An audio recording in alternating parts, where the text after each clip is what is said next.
এখানে আগে বলেছিলেন একজন সংসদ সদস্য যে আমরা সংবিধান ছুঁড়ে ফেলার কথা বলেছি। এই মহান সংসদকে সাক্ষী রেখে বলছি, আমাদের কেউ কখনো এই কথা বলে নাই। আমাদের সরকারি দলীয় সম্মানিত সংসদ সদস্যবৃন্দ বক্তব্য রাখার সময় কিছু বিষয় আমাদের দিকে ইঙ্গিত করেছেন, যেটার জন্য আমরা উপযুক্ত নই এবং দায়ী নই বলে মনে করি। একজন মাননীয় সদস্য বলেছেন,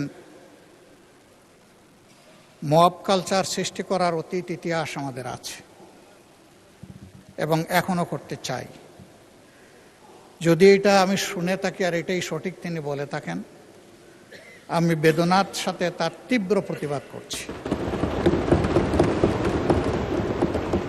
যে এই দলটির উপর ইতিহাসের সবচেয়ে জঘন্য অত্যাচার করা হয়েছে, ফ্যাসিস্ট আমলে মব করে রাস্তায় আদালত বসিয়ে, যে দলের এক এক করে শীর্ষ 11 জন নেতাকে ঠান্ডা মাথায় জুডিশিয়াল কিলিংয়ের শিকারে পরিণত করা হয়েছে, যে দলের হাজারো কর্মীকে এক্সট্রা জুডিশিয়াল কিলিংয়ে ঠেলে দেওয়া হয়েছে, দুনিয়া থেকে বিদায় করা হয়েছে। একটা মাত্র দল, যে দলের নিবন্ধন কেড়ে নেওয়া হয়েছে, প্রতীক কেড়ে নেওয়া হয়েছে। শেষ পর্যন্ত জুলাই বিপ্লবকে ব্যর্থ করার জন্য, ডাইভার্ট করার জন্য এই দলটাকে নিষিদ্ধ করা হয়েছে। সেই দলের উপর যদি এই ধরনের অপবাদ দেওয়া হয়, তা হবে এই সংসদের জন্য একটা লজ্জার ব্যাপার।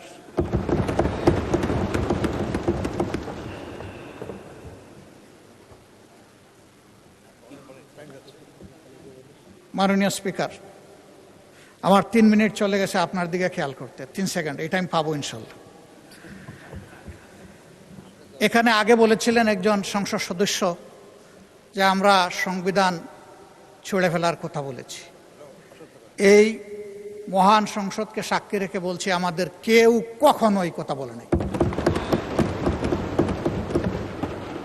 আমরা এই সংবিধানের পরিবর্তন চেয়েছি, যাতে একটি ন্যায়ভিত্তিক, ইনসাফ ভিত্তিক সমাজ কায়েম হয়, ফ্যাসিবাদ মুক্ত একটা দেশ আমরা পাই, সমাজ পাই, শাসন পাই। সেই জন্য আমরা কথা বলেছি।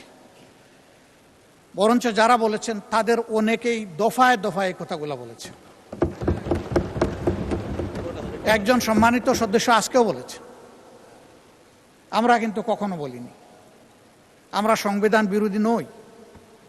সংবিধানের ওই জায়গাগুলো আমরা চাই না যেই জায়গা গত 54 বছরে ফ্যাসিবাদের জন্ম দিয়েছে দফায় দফায়। ওই জায়গাগুলোর সংস্কার চাই আমরা। এরপরে বলা হচ্ছে আমরা জুলাই সনদের, মনে হচ্ছে যে আমরা মুখোমুখি হয়ে যাচ্ছি। জুলাই সনদ গণঅভ্যুত্থানের অংশ, হৃদয় কলিজার একটা অংশ। আমরা এটার বিরুদ্ধে যাব কেন? আমাদের বক্তব্য, আখতার হোসেন চমৎকারভাবে বলেছেন, আমাদের বক্তব্য হচ্ছে যে আমরা অর্ডার মানি, আমরা অভ্যুত্থানের বাস্তবতা মানি, আমরা গণভোট মানি, আমরা গণভোটের মাধ্যমে যে সংস্কার পরিষদ হওয়ার কথা তা মানি, আমরা প্রয়োজন ক্ষেত্রে সংবিধানের সংশোধন মানি, আমরা জুলাই সনদ সুন্দরভাবে বাস্তবায়নের বিষয়টা মানি। এই কোনো জায়গায় অমান্যের কোনো জায়গা আমাদের পক্ষ থেকে নেই। এখন যদি আমরা সবাই সব কিছু মানি, তাহলে যে মানার ভিত্তিতে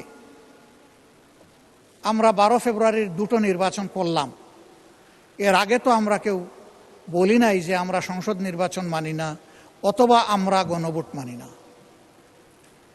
এখানে যারা আজকে আমরা আছি এই সংসদের ভিতরে, মহান সংসদে, তারা সকলেই গণভোট এবং গণভোটের হার পক্ষে কথা বলেছি। এখন আজকে আমি পয়েন্ট অফ অর্ডারে দাঁড়িয়ে জানতে চেয়েছিলাম, যে সমস্ত অধ্যাদেশ এখানে আমাদের বৈধতা দেওয়ার জন্য, আইনগত রূপ দেওয়ার জন্য এসেছে, এ আলোচনা সেইটা কিনা। প্রথমে মাননীয় আইনমন্ত্রী বলেছিলেন না এটা সেইটা না, পরে বলেছেন না এটা এটাই। এরপরে আমরা আসলে সামনে পর্যাপ্ত কোনো কাগজ পাইলাম না, আমরা কোনো মত দিতে পারলাম না। এখন যে ব্যাপারে আমরা কোনো কাগজপত্র পাইলাম না, মত দিতে পারলাম না, এই সিদ্ধান্তগুলোর হাসর কী হবে আমি বুঝতে পারছি না। আমরা তো পার্টিসিপেটই করতে পারলাম না।